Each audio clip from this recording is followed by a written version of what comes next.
Hello everyone, welcome back. With the start of the Premier League season getting closer, it's about time I did some predictions. So, let's get into it.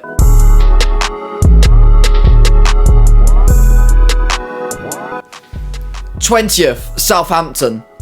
The Saints return to the Premier League and have bounced straight back up after their relegation in 2023. Sadly, I don't think their time in the Premier League will last long though, and they'll finish bottom of the table. Last year in the Championship, they were decent, but not exactly Premier League quality in my eyes.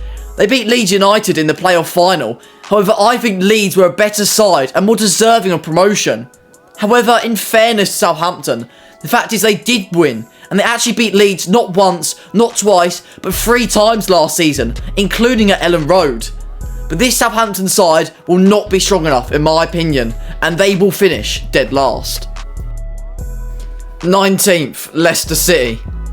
The former Premier League winners won the Championship last season and seized promotion back to the English top flight.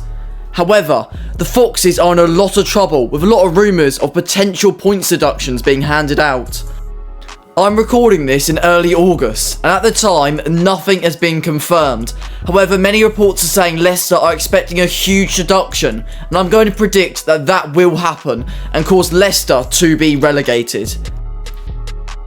18th, Nottingham Forest. Last season, they were 17th and narrowly avoided relegation. Of course, we cannot forget the 4-point deduction they had, which caused them some issues. Nonetheless though, Forest just feels like a sinking ship, and a ship that Nuno Santos cannot save. Last season they survived, but I don't think they will this season, and they will go down. 17th, Ipswich Town. The Tractor Boys had an incredible season last year, getting back-to-back promotions and returning to the Premier League for the first time since 2002. And the side from East Anglia have already made some big signings, including Liam Delap from Manchester City and getting Omari Hutchinson on a permanent deal. It will be tight, but Kieran McKenna will keep Ipswich up this season. 16th, Wolves. The Wanderers finished 14th last year, however the season didn't end smoothly as they lost their last 3 games. They ended up with the 5th worst goal difference, and with Max Kilman departing to West Ham, I think they'll struggle defensively. They've already brought in some players like Rodrigo Gomez and Tommy Doyle, but it won't be enough for a great season. They'll finish 16th. 15th, Fulham. Fulham will finish 2 positions below where they were last season. They've lost a great talent in João Palhinha, and they've also lost Corey Reed, plus Adebayo. However, they managed to bring in Sessegnon back to the club and have made a huge deal to sign Smith Rowe from Arsenal. But nonetheless, 15th is where they'll stay. 14th, Brentford. 16th last season, however I think Brentford will pull through and take 14th. Ivan Toney returns to football, and presuming he doesn't leave the club in the time between these predictions and the season starting, I think he'll be key for Brentford. 13th, Bournemouth. The Cherries finished 12th last year, and I think this season will be very similar. They'll be firmly in the middle of the table and have a comfortable finish in 13th. 12th, Everton. Sean Dyche's team looked so strong last season and resilient despite the heavy points deductions they received. And even though they've lost players like Onana and Godfrey, made some signings too, I put Everton firmly in 12th. 11th, West Ham. The Hammers come into this season without David Moyes, and a new era has arrived. They've already made some big signings, such as Crescencio Somerville. However, I don't think this will be a great season by West Ham standards, and despite all these signings, they'll slump down to 11th. 10th, Crystal Palace. Palace ended last season 10th, and this season I expect them to do the same.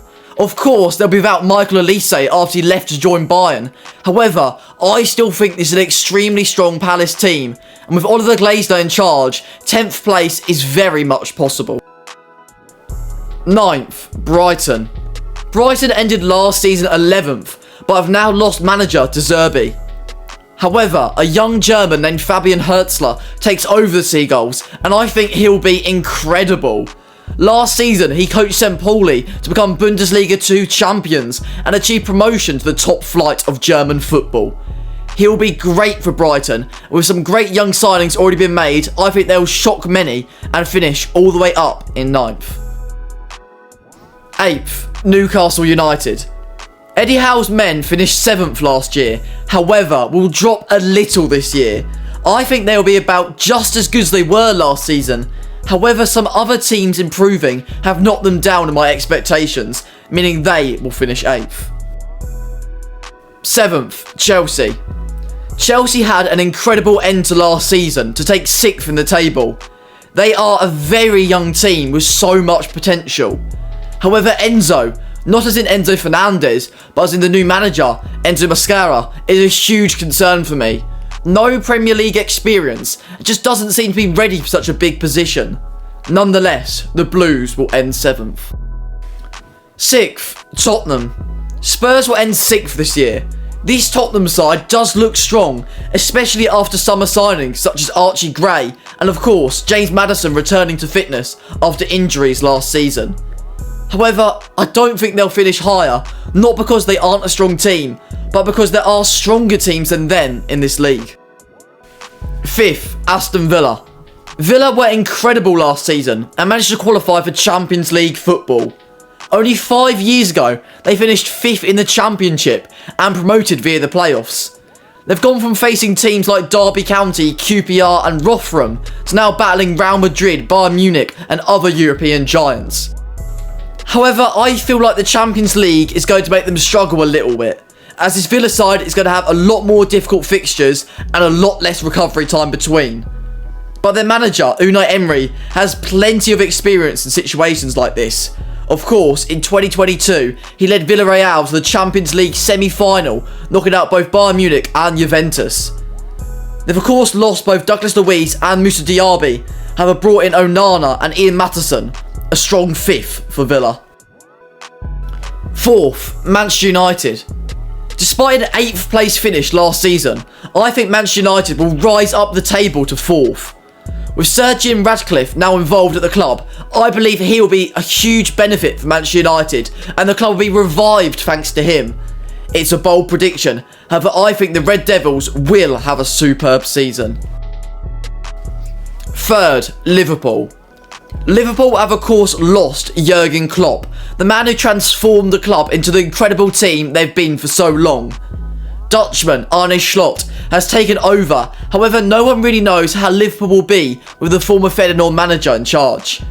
At the time of recording, Liverpool are yet to make any signings, which I feel could be an issue. In my opinion, a new defender and a new midfielder are needed for crucial squad depth. Nonetheless, they are a very strong team and Slot will take Liverpool to 3rd this season. 2nd, Arsenal. 2nd last year, and I think Arsenal will be 2nd again. Mikel Arteta has a strong team, and with Calafiori coming in, they also have great squad depth.